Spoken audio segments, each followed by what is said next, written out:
We're going to spend the next hour talking about bad debt strategies in 2020.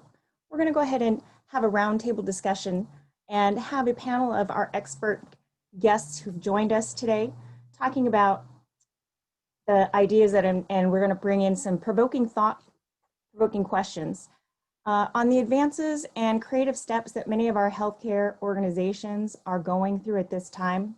What we're looking at is to solicit the thoughts and some of the ideas from our panel experts about what each of their healthcare organizations are taking currently as far as tactics in bad debt and what they're exploring for the future. We're hoping in this next hour that we will be able to improve the processes across the self-pay life cycle to prevent bad debt from occurring in the first place. Number two, talk about the tactics that are being employed within bad debt to reduce those dollars and accounts. And number three, what are we doing as an industry and within our own organizations to make that patient experience as positive as possible as we can throughout that entire process? Along with our host, Fred DeRivas from ARstrat, who's the Vice President of our ARstrat Bad Debt Agency. GetixHealth is proud to present our panel today of experts. We have Amanda Gordon, who's a Revenue Cycle Director from the Portland, Oregon area at Legacy Health, and we welcome her. And we also have Carol Casper from Rochester, Mayo Clinic, and we also have Corey Coranto, Vice President of Revenue Cycle, and a focus on customer experience from Northwell Health. We've invited this panelist to join us today as they've represented each of the different areas across the United States. These individuals bring close to 20 years experience, not more, throughout the healthcare industry. Each of them have a hand in overseeing the operational excellence as well as the patient experience when it comes to their healthcare organizations.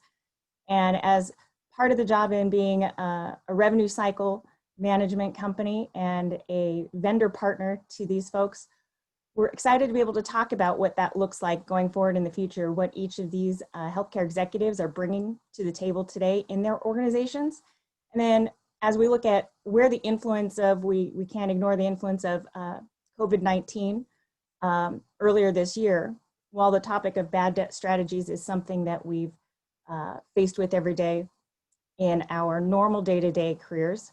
We also know that we're at an intersection now where the influence of COVID-19 in March is putting us at a point when many of those patient visits would have been turned over to bad debt at this time. So we're going to spend some time at the end of this call talking about that influence and what that looks like as far as the culture of bad debt in the healthcare organization and what our practices may look like in the future. With that, I'll turn that over to Fred DeRivas, our Vice President of ARstrat. Fred will be moderating today. How are you doing? I'm doing well. How are you? Very good, thank you. Good morning. Thank you very much. Take it away. All right, so we'll go ahead and get started.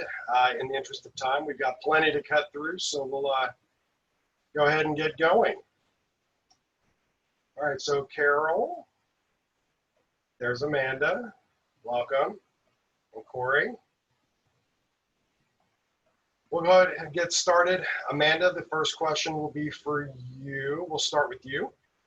What steps or key tasks have you and your facility taken to improve processes in your self-pay cycles to reduce bad debt? What types of techniques or strategies have you seen more successful to handle the more challenging patient billing scenarios? Morning, Fred. Thank you for having me. So at Legacy, we have kind of 4 different pillars in place. And so the first one is Legacy is an early adopter of the PFC, Patient-Friendly Financial Communications Best Practices. And we try to eliminate any issues prior to service or at latest during the service. And this certification provided additional training to all of our staff. So really training to front-end staff that maybe wouldn't have been able to answer billing questions in the past so that patients can really understand what the balance is going to be for them prior to service, and that does include providing an estimate. So that's the first thing we do. And then the second thing is in October of 2017, we began a self-pay segmentation strategy. And so essentially what we're doing is scoring accounts and placing them in different segments for outreach. And so, for example, if you know that Amanda is going to pay her bill without any contact, then we would not necessarily contact Amanda first. But if we know Fred might need a little nudge, then perhaps we call Fred around day 14. And so everyone would receive the same amount of touches. It's just really more about the timing of that. And so that's been a huge patient satisfier. So that would be the second thing. The third thing is after the account has reached the end of its life cycle, we would score the account using a tool, a Paro score, if people are familiar with that. It's really kind of more of a healthcare credit score, if you will. And we are looking at the federal poverty level and how that lines up with our financial assistance policy.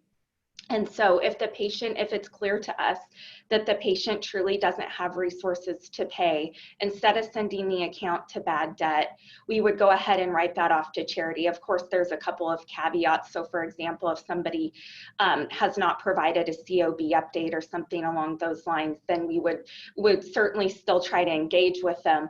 But we're really trying to make sure that before we would send any account to bad debt, that it truly is going to be collectible. And then finally, going live next month, we have a new platform that we're going to be using that will allow us to text message patients. And so it will text for payment reminders.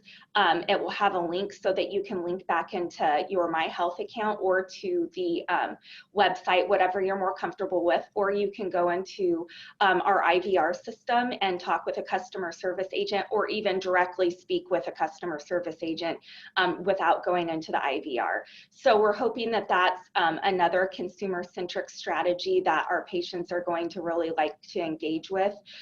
We have noticed that people are more and more wanting to be able to just self-service and self-select. So we're hoping that that will be very helpful for our patients.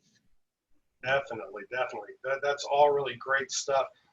The text messaging is a fantastic tool, especially I know most folks like to self-serve and don't want to call unless they have some more complex type issues to handle. So that's definitely the way to go and the way to the future with everybody and their cell phone addictions and ease of use. So very good, very good. So Carol, welcome. Thank you. Same question for question number one. What's your feeling about that? Well, thank you, and hello, everybody. I have a few items here that we have taken steps or key tasks in our facility to improve our self-pay cycles, and most importantly, to reduce our bad debt. The first one is we've implemented outbound calling. This has been done in the past, but not in the most recent past. So we have implemented that to call patients prior to placing to collection agencies. We have reached out to our inbound customer service staff and asked for volunteers to join a pilot, which is going on right now. And they are having success calling out to patients.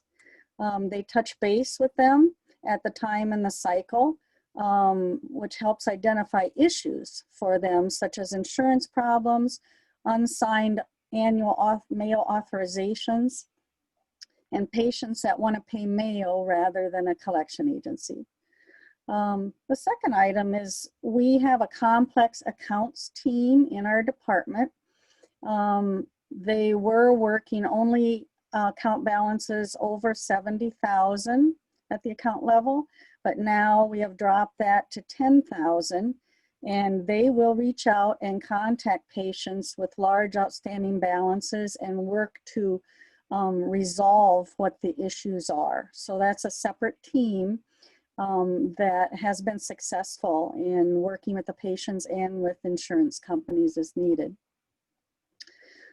We've also trained inbound customer service staff in empathic training.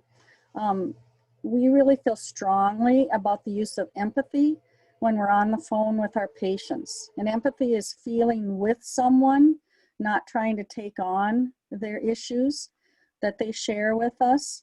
It's trying to put yourself in their shoes, to understand what they're going through, help keep them calm, and or help to calm them down so that you can talk through the different financial options that we have to help them. We utilize our listening skills, the calm tone of voice, and understanding the choice of words to use as patients may be anxious or upset, as I mentioned. This is a very important tool when working with the complex accounts that the complex account team does, as I shared above. We're also doing some refresher collection training to both inbound staff and outbound customer service staff on the collection skill set by reaching out to our collection agencies, and ARstrat has been one of them. They provide tips as well as have allowed us to set up live listening sessions with the collection agencies, which we're going to expand that to other staff, the listening sessions, but it has been helpful to the staff to hear the agencies and how they speak with the patients. In addition, we've developed some competitive games within our department with non-monetary awards to motivate them to ask the patient for payment. We currently have a duck game going on now, which the focus is to ask the patient for payment in your conversation. During COVID, we did a couple of different things.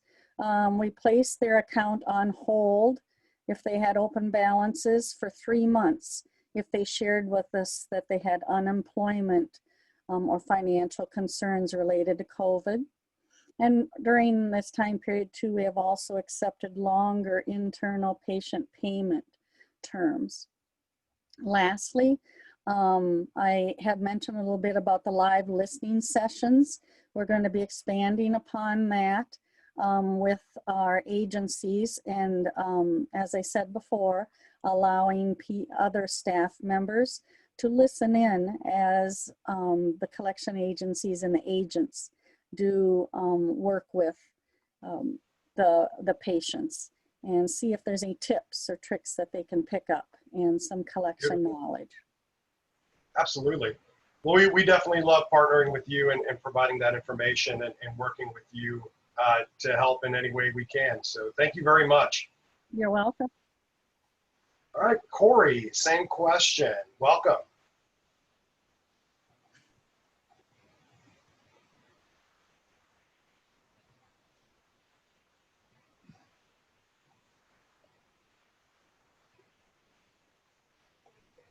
Okay. We'll go ahead and move on to question number 2, and we'll come back to Corey here. She must be having a few technical. Can you guys hear me? There you go. There we go. Hey, Corey, welcome. I was fine until you needed me to speak. All right. All right. Question number 1. Okay. What are your thoughts? First of all, kudos to Carol and Amanda. We're in the same place, a lot of the same things, so I don't want to repeat the things you guys already called out, except Amanda, we're not on text yet, so kudos to you guys for starting text. So I'll talk about some of the things that I think are a little different. I've been here almost 2 years. January will be 2 years. It's also my first experience in RevCycle, so bear with me. I don't probably have the years under my belt that you all do. So what I try to bring to RevCycle is that customer experience portion. So one of the areas that we've been focused on is our proactive servicing, where we built in the last year a dedicated team, 20 to 25 people, to focus on that proactive outreach, to focus on those outbound campaigns, to focus on high balance, to focus on root cause analysis. So we felt the best people really determine why things are rolling to self-pay when they shouldn't, or are we targeting the right people to give them the right actions and the right options. We're the same group of people that do this day in and day out. We leverage our inbound, and we do when we have one ad hoc campaigns, but in this particular team, we're focused on enhancing our strategy, looking at the success of the outbound campaigns.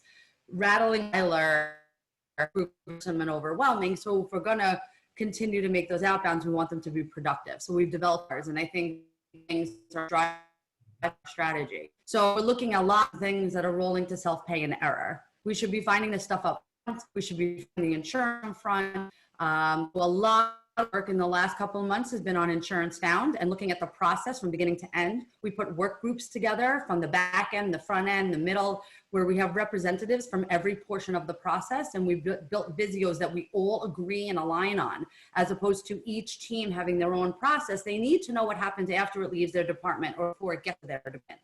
So that's one of the areas I think that has been incredibly eye-opening for the department, is to be able to say, I know what happens when it leaves, and I know what I have to do to make sure it leaves correctly. So that's been a winner for us.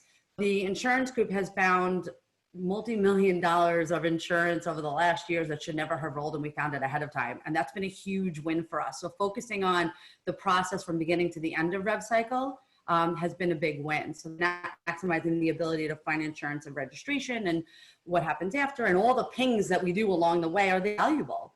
And why are they picking it up, right? So let's look at what's broken. We've also started looking at payment solutions that make sense for the individual. We can check boxes and say, we offer this, we offer that, but are they actually making sense for the person that's on the phone? So spending time to understand what it is they need, putting some rigor around it, but making sure that there's enough options out there. And then really looking at where we are today. So in the since March, I remember March 13th, 2020, everything changed. And what we had last year doesn't necessarily work for what we need now. And quite frankly, the future, at least the 6 month year, I hope, and maybe even more, right? So really looking at what are our interest-free payment plans look like? Do we have enough flexible time frames for them? Do we have the right bundles? Are we bundling their total healthcare system exposure? We're big. Northwell's pretty large. We have, balances all over, and we're not as integrated because we grew by acquisition. So how do we fix that problem? So we're focused there as well. We're really looking at self-serve features. Sadly, I'll talk about this later. It's going up at every round. We need to step up, and we need to be on top of retail. We should function like a retail experience. And that's how you capture their audience, and that's how you capture their behavior techniques. That's how they're used to functioning in the environment, be able to interact with us the same way they do when they go to the Gap and buy a pair of pants, because that's what they're used to. So how do we make that happen? And then, so one of the good things we do with COVID, and this is the last example I'll share, but we wanted to make sure first changes every day to codes and what has to be happening, who's responsible, who isn't, and when they're responsible. So we said, you know what? Let the world figure out what it is they should do, and let's take our customers and our patients that are going through so much health-wise, financially, so let's wait till we confirm the costs. Can you guys? Yes. Okay, thank you. Confirm the cost, confirm the codes, confirm the policies and the operations that prevent the billing. So we had a lot to change. They make a mandate and it's one sentence, and then there's so much for us in revenue cycle to go do operationally. It's not that easy. So we wanted to make sure we took the time to do it before we went and sent bills out to the patients. So we held everything, anything that was patient responsibility. We just said, let's hold it for a minute. Let's wait till it's accurate. Let's wait till we make sure the codes are right. And then anything that had a COVID coding, we held. So this allowed us to get ourselves together operationally before we add any more level of stress to our patients and our customers. So that was one great thing we did. And then there were people that were affected by COVID financially, not necessarily health-wise. And we wanted to make sure we were there for them as well.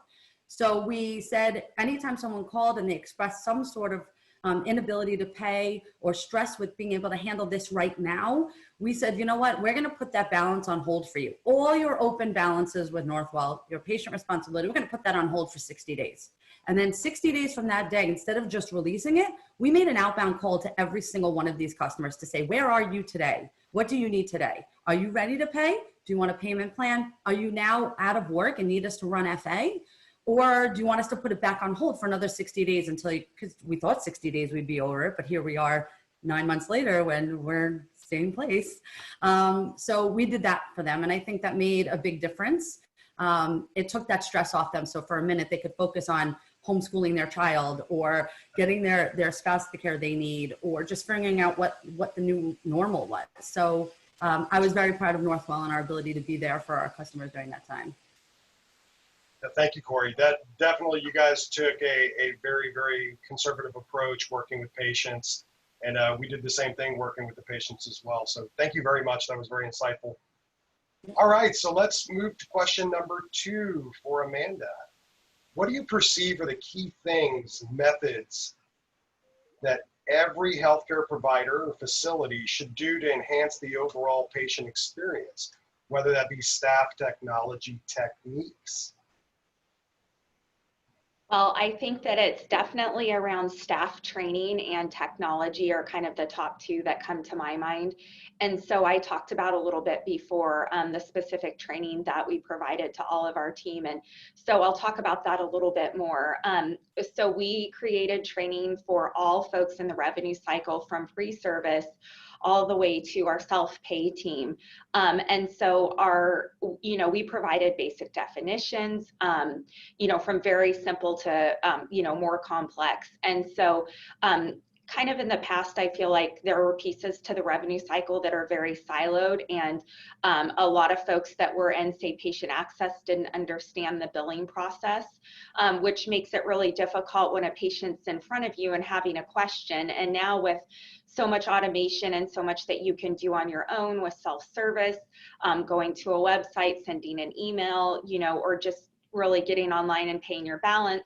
A lot of times the only time the patient's going to actually see someone is in the moment at the time of service when they're seeing our patient access staff. And so often if they have questions, we really want that team to be able to answer those questions in real time. And so we really worked to make sure that they understood the full process of the revenue cycle. And so we also developed a homegrown process several years ago, in addition to the additional training that we use through the PFC process, but we have a revenue cycle onboarding. And so anyone hired into the revenue cycle attends this training, and it's a 2-day, it used to be in-person training. So we're working with that. But anyway, really learning the front end to the back end of the revenue cycle and a little bit about what each part does, so that they have at least a general high level understanding of how the revenue cycle functions. And then once they're at their actual department, we of course have a robust training process in addition to the PFC training. So the PFC training really talks about being compassionate, telling the patient as soon as possible, what their balance is going to be, what they can expect, really setting the stage with timing and that type of thing. And then I think that, the second thing is really looking at technology, but, there's the automation and technology that makes our life easy in the revenue cycle that the patient doesn't see. And then there's the technology that the patient sees. And I think one of the things that we've done that we're on a little bit of a hiatus now, but we have a patient experience council specific for a revenue cycle. We also have patients as part of that council, as well as someone from an insurance organization in our local area, to really understand what it is that the patients are looking for and want, because I think sometimes we make the mistake of thinking we know what our consumers want, and we might not really fully understand what it is that they want. So we always try to include patients when we can in making decisions, especially patient-facing decisions. So for example, right now, as we're going to our new platform with text messaging, there's an email strategy, there's an IVR strategy, and we are having our patient experience team review that, as well as having a patient review that, so they can kind of walk through the process and tell us what questions they may have, so that we make sure that we're thinking about the whole picture. That's great. Definitely see some synergies as far as empathy training. Technology clearly is the forefront, trying to make it easier for patients to interact, and definitely understanding what the patient wants is a very important thing, even from our side on the back end. Very, very important. Thank you, Amanda. Thanks. All right, Carol, same question. All right. So the focus I'm going to talk about is about insurance and also partnerships. And then the last thing will be some new software that Mayo's putting in corporate-wide that we will benefit from.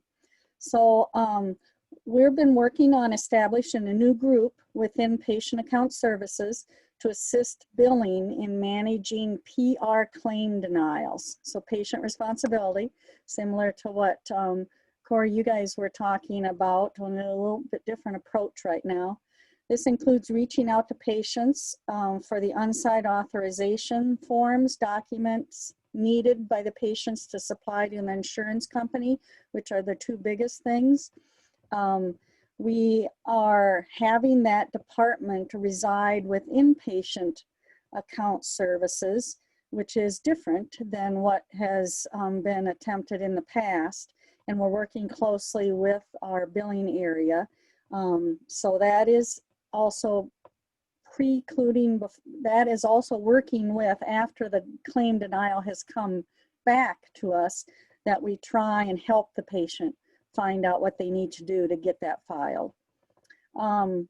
We have an outbound dialer and complex account team, which I alluded to earlier. They have been given some great tools in attempting to reach patients and help them resolve their account questions. They look for potential insurance processing issues. Some may be on our side.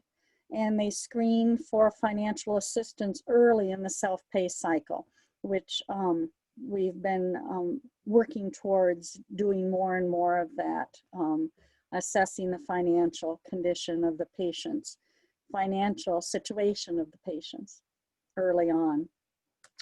Third, implementing monthly meetings. This gets into the kind of the partnership area, or working with other areas within the revenue cycle on a monthly basis, such as billing, denials, and we have a new area formed called credit balance resolution. Since we implemented Epic, they started up to discuss issues and trends that they're seeing, so across the sites of the revenue cycle, the departments of the revenue cycle.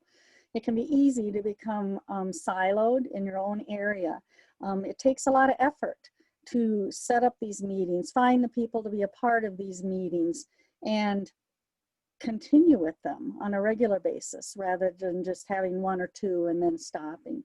So kudos to that group that has been working closely on those monthly meetings.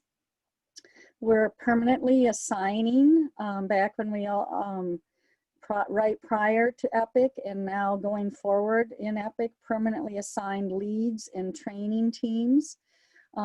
We have staff available now for the telephone staff using Skype or email to assist them in reviewing more complex patient accounts, or if they're newly on the phone and they need some help, they have a number of different areas to reach out to. We have monthly department meetings where we will select different topics for refresher training for everybody and leave time at the end for questions, and then get back to staff that have questions. And also a part of new hires, we have a mentor-mentee program, which works well. Partners a newly hired telephone staff, customer service staff member with a seasoned staff member that can help, again, with complex accounts or scenarios that they haven't experienced yet, and help them become comfortable. So they know they have somebody they can reach out to. They're assigned somebody rather than trying to get a hold of somebody that may be on the phone, or others that are on the phone. They know who they can go to.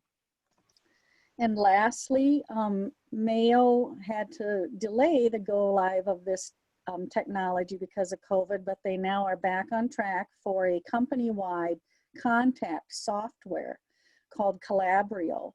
In fact, for patient account services, we go live next Wednesday, September 30th, on this software. So it's bringing a lot of technology that we didn't have before to measure staff performance, reports that staff can run themselves, a lot of different technology. We're not rolling out all of it right away. We're just rolling out some of it. The focus will be to get the staff used to a new software system to answer calls from. But this is, the best thing about this is it's company-wide. in the past, there were a lot of different departments with different contact centers. And this will help the company become more of a unit and work together, having the same software. Definitely. So there were a couple synergies between what you guys have already said. Definitely the registration process and how critical it is to everything downstream, from billing of claims to making sure that we're verifying the proper information on HIPAA. In Carol, in our personal case, going through the data and just verifying how many different names we have spelled Yes. differently, the exact same patient. Yes. So definitely very, very important. Okay, same question for you, Corey. I keep going last and they're taking all my points, but fine, I got this.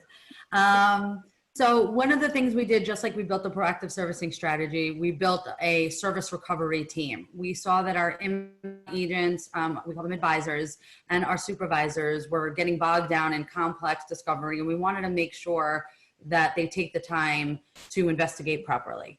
So what we wanted to do is take those special cases and move into this team that can be dedicated, something along the lines of Carol was saying before. So this specializes in complex. They're like our little inspectors. They work so hard, and they start to also, what we wanted to do is not just give them their dedicated white glove service for this sort of concierge service, but also leverage their knowledge to say, hey, we're seeing a trend, or we see an opportunity. These 4 complex cases came to me in the last 30 days, same issue. So let's give them that, let's empower them to bubble that up, so then we'll go back to look and fix that process operationally, or take a look at why it's happening. And I can't tell you how many that they've identified before they've So also they develop a relationship with customers. So these ongoing customers and patients who are getting regular treatments, or want to understand why this is happening. And I'll tell you, a majority of the time, this goes back to things that Amanda was saying before, and Carol, this is education.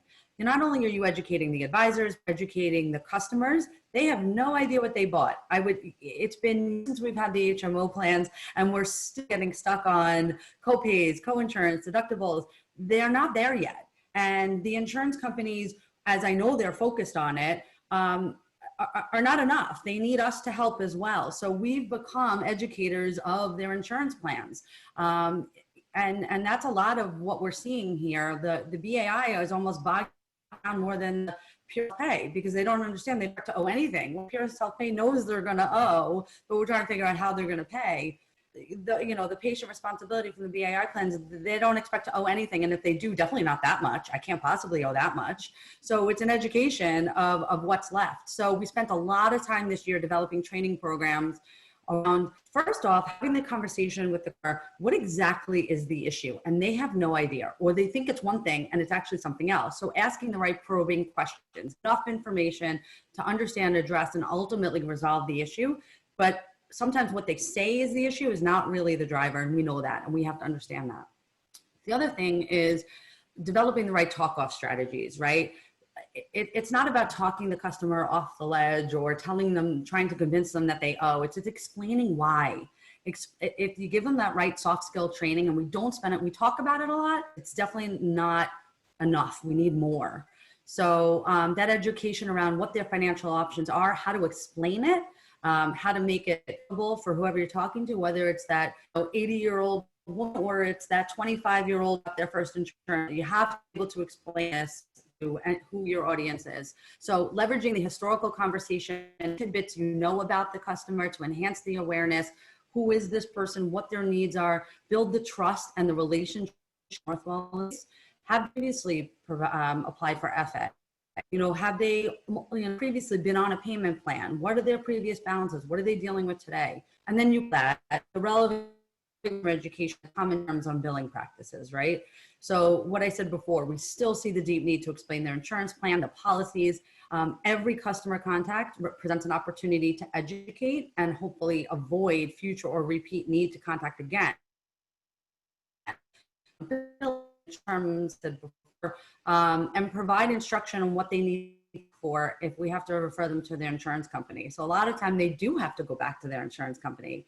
So either what we've begun doing is third-party calls with them, and it's very time consuming, sure, but it's really important. And I always say it's an investment in preventing the next call and the next need. So it's been valuable and worth the time. So hopefully we get to a comfortable solution-focused space. That's the goal of where we're going. Yeah, that's great. I mean, I know quite a bit, and the education portion is very important. You're trying to understand your customer base and making sure that your agents do as well. I know we also deploy kind of a concierge, and we've had that discussion where patients want to speak to the same person month to month, and they don't want to flip from agent to agent. And so we've kind of deployed that same type of strategy where I can call you and say, "Hi, Corey, it's Fred again. How are you? How's everything going this month?" And, you know, they get more of a personalized type feel than more of that cold call type of scenario. So that's fantastic. It's a great And if way. you think, Fred, if you think how they interact with the physician in the hospitals, they have a relationship with them, right? Exactly. So it's the same thing, build the relationship across the entire health system. Exactly. Great point. All right. So we're going to go to question number 3 for Amanda.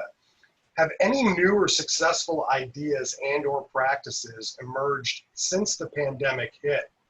We know that COVID-19 has caused quite a bit of a stir since March. So have you guys deployed anything successfully, strategically to try to handle the situation? Sure, Fred. So yes, we have. It's hard to believe that it's been 6 months. It almost seems like the new normal, sort of.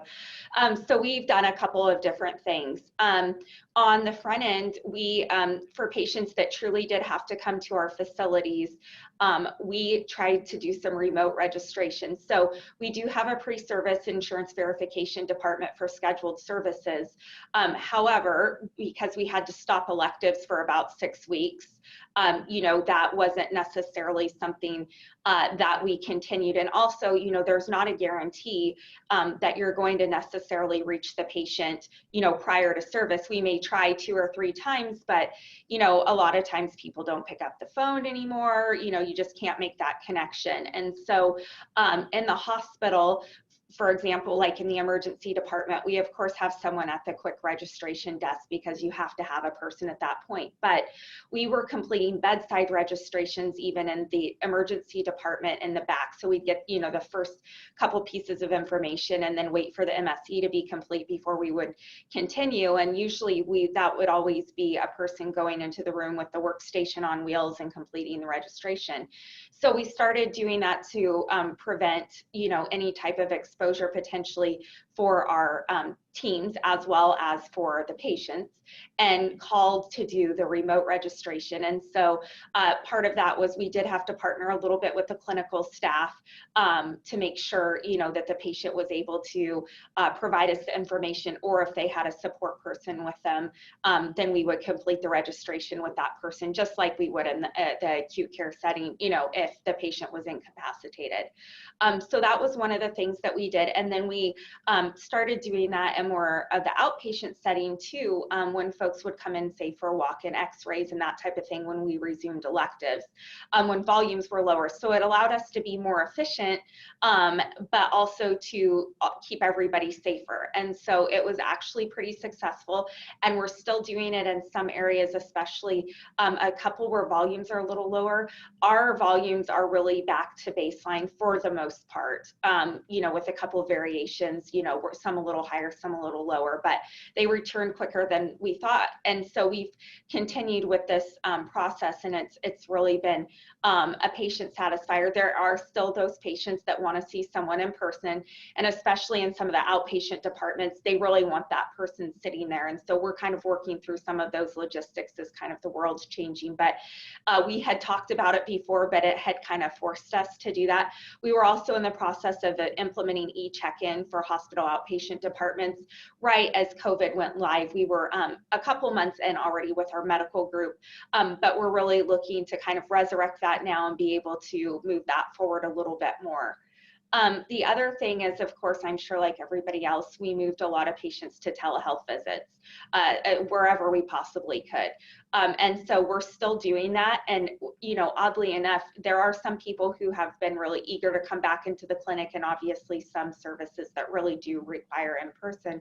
But a lot of people have gotten really, you know, used to being able to, you know, do an on-demand visit where you don't have to travel to the doctor's office and have that additional time. So you just log on and, you know, it takes 30 minutes instead of an hour and a half. So we have noticed that trend. And then the other thing that Corey mentioned, we are holding all of our self-pay claims. So we actually have done a lot of work and categorized, and we have 6 different categories. For example, the patient went in for what they thought was COVID to, you know, electives where we're doing the COVID test prior. And so we have a multi-step review process. So we're, you know, billing those, and then they're being reviewed by the coding team. Then they're reviewed by our expected reimbursement team. And then finally, they fall to the self-pay work queue. And those are reviewed before any balances are dropped. And I can honestly say we're still holding most balances right now. We are talking with a lot of our peers, and we just really want to make sure we're doing the right thing. And of course, you know, it is really confusing for the patient because you may think that you went in for COVID, especially because, you know, everybody was, you know, concerned at first and that type of thing. But in the state of Oregon, our positivity rate is, you know, somewhere between 4 and 6%. And so a lot of those patients that are getting tested aren't truly COVID positive. And so, you know, they're hearing messages in the media and from their insurance company and not, you know, for lack of better terms, reading the fine print and understanding, you know, there maybe the test is going to be covered, but the subsequent care isn't covered and that type of thing. So we're getting really close, I think, to being in a place where we are going to be able to release some of those claims, but also really wanting to make sure that our customer service team is also educated and knows that if someone pushes the issue, how to escalate and that type of thing, because we really want to help the patients and understand that it's super confusing. And then, you know, I think the final thing would be just the increase in our technology, making it easier for people to be able to interact with us, you know, virtually rather than making a phone call or even coming in. We did have some patients, especially at some of our community hospitals, where they were really used to coming in and speaking to somebody face to face, and where that wasn't an option for a while, really trying to help with some other options to be able to still provide the same level of customer service. Definitely. That's great. Did you guys deploy some at-home folks for the customer service teams? Yeah, actually. So we sent the majority of our revenue cycle home where we could. You know, obviously the caveat's going to be patient access where they have to be there in person, but even that might be possible as we look to do more remote registrations, and it might not really, you know, matter where you are. But we sent as many of our customer service team home as we could, and they are currently working at home. They love it. You know, we've had a few bumps, but actually it was a pretty seamless transfer home. And because it is going well, we do plan to keep that team home. We also sent, like I mentioned, a lot of our revenue cycle home, and our plan long-term is definitely to have a remote workforce for the most part. You know, of course, there are still a few things where people do have to be in the office. So that's kind of where we are, but we're really planning to keep the work from home model as much as we possibly can. Perfect, perfect. All right, Carol, same question for you. All right. So, Corey, I'm running into the same issue you were. Amanda took us a lot of the things, but we were forced, pushed, I guess, quickly into a practice that we were looking at rolling out, which was having more teleworkers and teleworking done. We had some prior to COVID, but everybody was, if possible, pushed to work from home. So that was done on a very quick basis. And so now we're looking back, and the organization is looking back to see what processes, procedures, practices do we need to change and talk about as we're looking to have a lot of people be working from home, because they like it. Most people like it. Of course, we had some people that didn't have the internet capability that they needed, and we're also problem solving on that, the organization is. But one of the items that we had in plan for the next few years was rolling out provider video consulting to everybody. It was used just in select areas. So now that was rolled out to a lot of different areas very quickly. It's called Advanced Care at Home, and a big part of that is video consulting. So new for the providers, new for the patients, issue with insurance and what coverage and what will be covered. So that's something that is being worked on. But this was definitely accelerated as a result of COVID-19. As well as during those projected lean times, we had staff that were furloughed. We had staff that were had voluntary pay cuts. Good to say, or nice to say, that like you said, Amanda, that period didn't last too long, which was very, very good for the financial health of the organization. Maybe a couple months at the most, and then as of now, I think, like you said, Amanda, we are basically back on track with where we were before COVID on volumes of patients coming in. So that was a nice quick turnaround. With people now being sent home and working at home, we're continuing to explore creative ways to keep people engaged, such as Zoom, Microsoft Teams, Skype. And when it was used a little bit prior to this, some of it not used prior to this, and now we're really putting our toe in the water and finding it very helpful. And also working on helping staff accept that. Some people are not comfortable with Zoom or the ability to see somebody's face. So that's another area that we're working on. Technology, of course. I think there's going to be more technology coming with people working from home, and mainly just helping to not only keep staff engaged, but sustain the team approach that we had before COVID. So a lot of talking with the leadership team on how to do that and maintain the teamwork that we've had before. This, of course, brings up strong need for that empathic training, empathic communications that I talked about before, really helping the customer service staff recognize patients that are struggling, even though sometimes they won't say it outright until you ask the right questions, that they may need some financial help. Some people in the Midwest don't want to take financial help. They're too proud. And maybe that isn't a thing just in the Midwest, but so we have to work with them and move more towards personalized assistance. Like what you had said, they have a doctor that they like to see, and they want to build a relationship with that doctor, and that really improves, I think, all the way down through the line.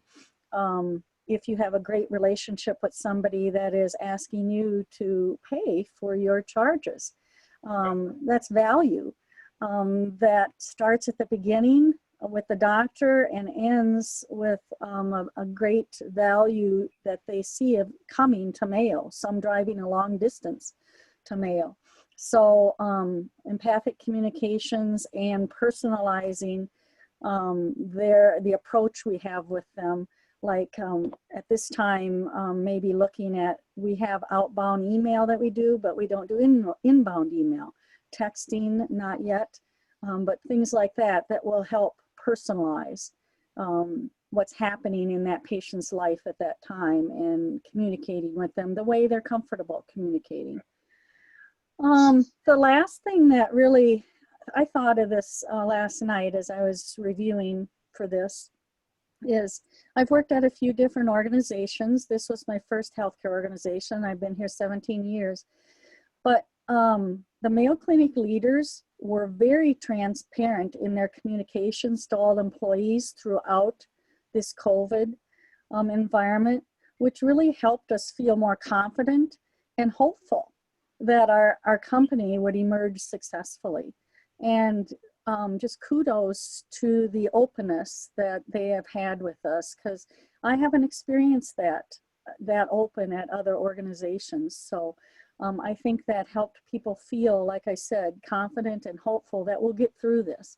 And then sharing with us as we were getting through it, where we were at, and what was coming back to the organization as far as volumes of people. So that's great, Carol. It's pretty rare that you get that kind of openness. So that's really great that your organization did that. Corey, do you agree? What other items do you have? I know they kind of jumped in, being the third one in line. You know what? I'm just going to let you go to the next question because I genuinely have nothing to add. I mean, I could repeat the same things in different words. So. Gotcha. Okay. All right. Well, I think we have a bonus question round, but I'll go ahead and allow Beth to jump in here because we're approaching time here. So let's go ahead and get our questions in here. Sure. You know, I think, Natalie, if you want to, I just want to remind the folks, anyone who has submitted a question or still would like to, you can through the Q&A. But Natalie, do you want to give the panel or give Fred the first question? All right, I see it coming up over here.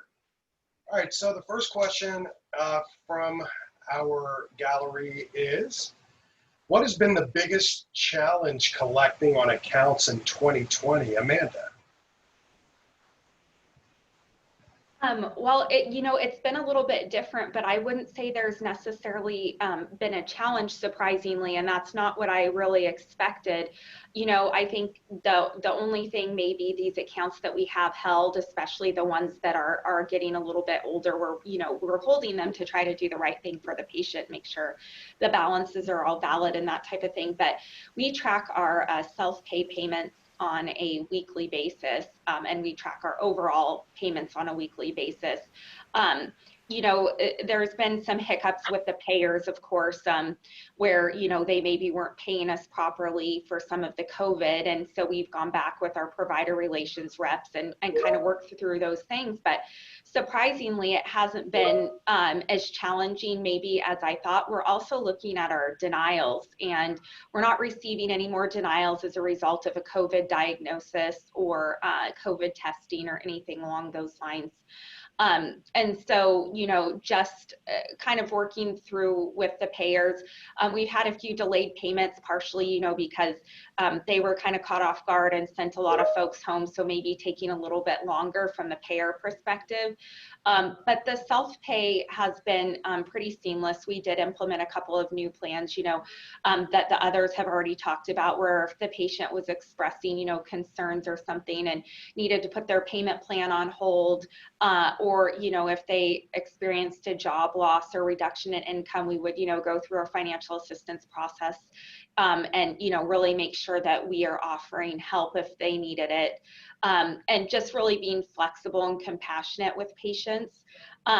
So one thing that we did notice is we have interest-free payment plans, and we do keep those in-house.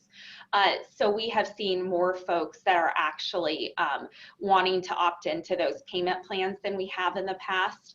And we also have those, starting in November, we were able to automate the payment plans. So before you had to call in each month to make your payment or go on the website, whatever your preference was. Now the credit card can be tokenized, and it's an automatic payment plan. So that's been really helpful. We've seen a lot more patients engaged there, but we've seen actually more patients kind of move to the online platforms than we have. So we track the way the payments come in from a patient perspective. And we've seen more people paying through My Health and through our website than we have ever before in the past. And I think that that's something that will continue in the future, which is great, because I'd really like to have as much automation as possible and really keep our experienced customer service representatives, who are all financial counselors, available for patients who have complex questions and truly need their help, not someone who's just calling in, to make a payment. So I think those are a few things, but I want to give the other panelists an opportunity. All right, Corey, same question. What is the biggest challenge collecting on accounts in 2020 for you? So, I mean, it's COVID, right? I mean, it's everything and anything COVID related. They're struggling. They have different stresses right now. And we have to be cognizant and we have to be empathetic towards them. So we had to come up with different options, which I explained before, and we did. Yeah. I think one of the things I didn't mention is we aligned with our bad debt agencies and same thing with our attorneys. And we said the same thing. We said, whatever practices we instill here, we expect you to instill the same. So it's got to be a consistent customer experience throughout, because you are an extension of us. So we had to make sure that that was the case, and we partnered together to do that. I think the other thing is we had to accelerate some of the things that were most important to the customers at this time, like Amanda said before, with them paying online. So you can pay online today, but what we've been working to do is ensure if you call us, what you get by calling us, you can also self-serve and do. So if you can call us and set up a payment plan, you can do the same thing online. And the way we present it and the way we provide information and content and make it searchable, we redid a lot of our website, a lot of our content. We redid a lot of our FA processes and our applications, making them much more customer friendly and able to fill in a way that made it simple, as opposed to together. But then you have to fill it out in fax. I mean, these processes are old and outdated. It can't continue this way. So I would just say just addressing the patient needs and surrounding environments. I talked about the holds. I talked about the enhanced payment plans. I talked about the hold of the bill and the hold of the balances. So I think we've answered some of that. Definitely. Thank you, Corey. Carol, we've got 2 minutes. Okay. What are the biggest challenges you're running into in collecting accounts in 2020? Okay, so I'll pick one that wasn't said. I'm kind of funneling down more to our department level on this. As I had mentioned, we had staff furloughs, both in and Amanda, we call our customer service staff financial counselors also, both in that area as well as all of the areas of our department. We had furloughs. So it was kind of a win-win situation. There wasn't, the finances were down, the volumes were down, so some of the departments had furloughed staff, but as well, there wasn't enough work for them to do. So there was a lot of reaching out and saying, we need help in our area. Does anybody have time to work on something? We had to do some training on. Others, we had mentors that helped them that were not furloughed. But that was a great win for both departments. The staff could move into a different area and work on a different work queue than what they normally work on, learn a little bit more about what happens more so in the department and in the other work queues, because Epic still is fairly new to us. So I think that was one of the items that I think was a challenge, but yet it turned out, I think, to be a win-win. Thank you. Thank you, Carol. All right, so thank you, Amanda. Thank you, Carol. And thank you, Corey, for joining us today. Beth, you're up. Yeah, no, I just want to thank, I'm going to close out. We are at the top of the hour. So just want to thank everyone who joined us here today, and a special thank you to our panelists. You guys really gave some valuable insights. So we're very appreciative. Your creativity, your innovation, your dedication to your staff, your organization, especially the patient, came through loud and clear. So that obviously is the formula for success. So we thank you.